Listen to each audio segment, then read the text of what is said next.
Good morning, boys and girls. So today we are going to go over point of view. We spoke about it previously a little bit, but we want to go into it a little bit further and just a little refresher. So, point of view.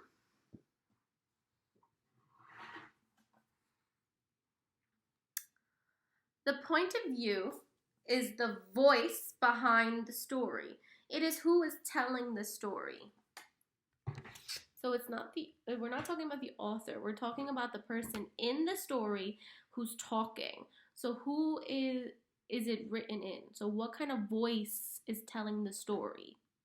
So what that means is you have three options. First person, the narrator is telling about himself, and they say I or me. An example is from A Diary of a Wimpy Kid.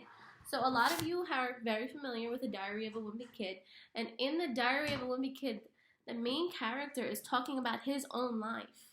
He's saying a lot about himself, and he doesn't talk about himself by his first name. He says me and I, just like you guys. If you tell a story about your own life, you're talking in first person. So, for example, maybe I'll say, I had a great day today. I woke up and I had some eggs, and then I took a shower, and then I brushed my teeth, and then I came into my little new office and I created this video. That's in first person because I'm talking about myself, just like Diary of the Wimpy Kid did. I or me. Diary of a Wimpy Kid. The narrator is talking about himself or herself. So, now the next one, which is not as common, is second person. This one you don't see as often because the narrator speaks to the reader. So you guys are the readers. When you read something, you're the readers because you're the one that's reading the material. So the narrator, which is the person telling the story, is talking to you. He's going to say, you. A famous book that is in second person is You Are the Kid on Mars. You are the first kid on Mars. So for example, if I wanted to do in second person, an example in second person, I would probably say, you should wake up at 9 o'clock. Then you should go take a shower. After that, you should go make some breakfast. I'm giving you advice. I'm telling you something. It's you. It's kind of like me talking to you. I'm telling you what to do. So you're going to see the word you a lot, usually in second person. And then we have third person. The narrator talks about others and is not in it. They use words like they, she, its, and a famous book is Harry Potter. So for example, in third person is when the narrator is talking about people. So, for example, I might say, today, my mom woke up early and she went to the other room so she wouldn't wake me up. Then she made breakfast and she started working from home. I'm talking about my mom. Is my mom the one telling the story? No. Even though I'm not there, I'm talking about her. So the narrator is in third person. So third person is when you're talking about other people. So those are three examples. I'm going to attach a song and another video of a teacher teaching it, just so you guys can have another option if you're confused. I know most of you are familiar with it because we did talk about it, but I know that it is confusing. So I just wanted to refresh your memory about it just a little bit. And we're going to review it. If you are still confused, let me know because I can give you a call or we can go on Google Meets or whatever you would like if you need some help. Now we're going to read The Watsons Go to Birmingham. We are reading pages 80 to 82, and then you guys are going to read the next 3 pages on your own. So, 80. Sneak up in the morning and goes in the kitchen, and when he comes out, there's a big jug of milk. Ain't you ever wonder where that milk come from? You ever seen any udders on Dad? The milk comes out of one of them big brown boxes they keep on them high shelves. Pure D welfare food. And don't you remember that cheese? Who ever heard of cheese coming in a box as big as a loaf of bread? You ever try picking one of those things up? Real cheese comes in hunks or slices, not no blanked loaf that weighs 40 pounds. I always thought there was something strange about that mess, and now I know she's been sneaking us welfare food, pure D welfare food. The cheese tasted okay to me, and except for a big powdery lump every once in a while, Dad's milk was all right too. But to try to get Byron back into his good mood, I acted real disgusted and said, "Aw, man." A week later, I was walking in the alley behind Mitchell's when a big cookie with pink frosting just about hit me in the head.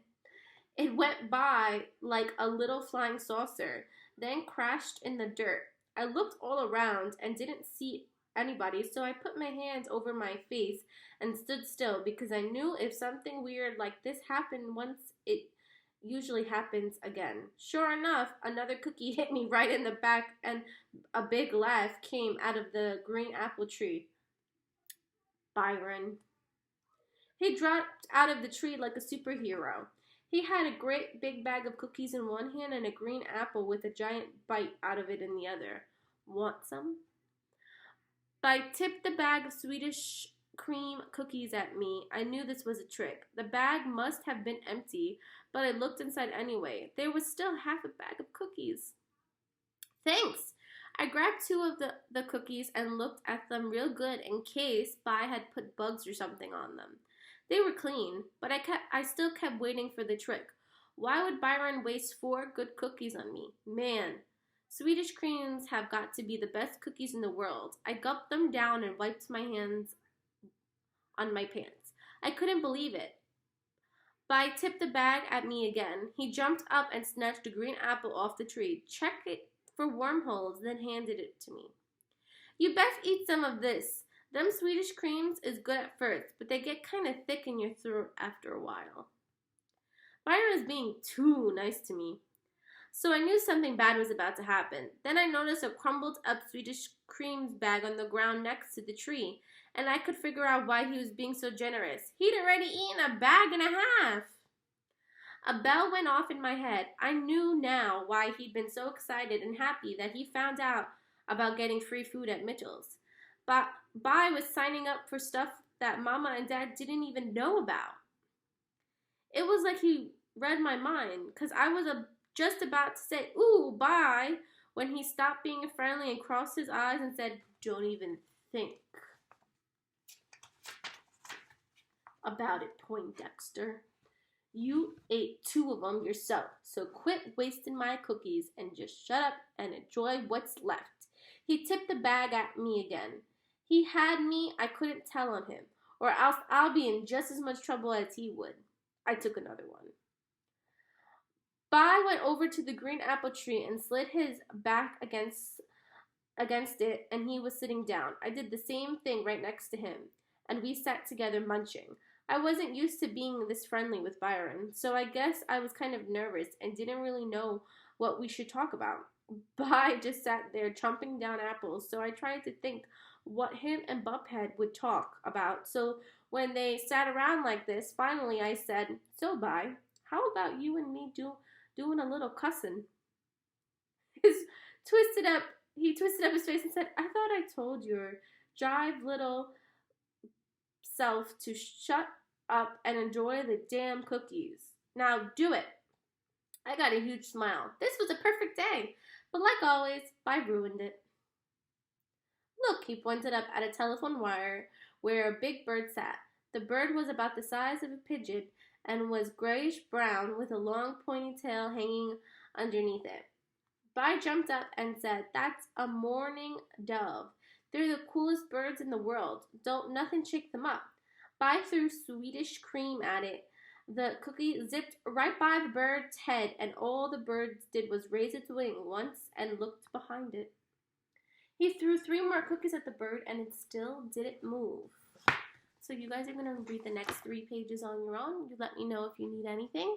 The multiple choice questions will be about point of view and some of the book. So, best of luck.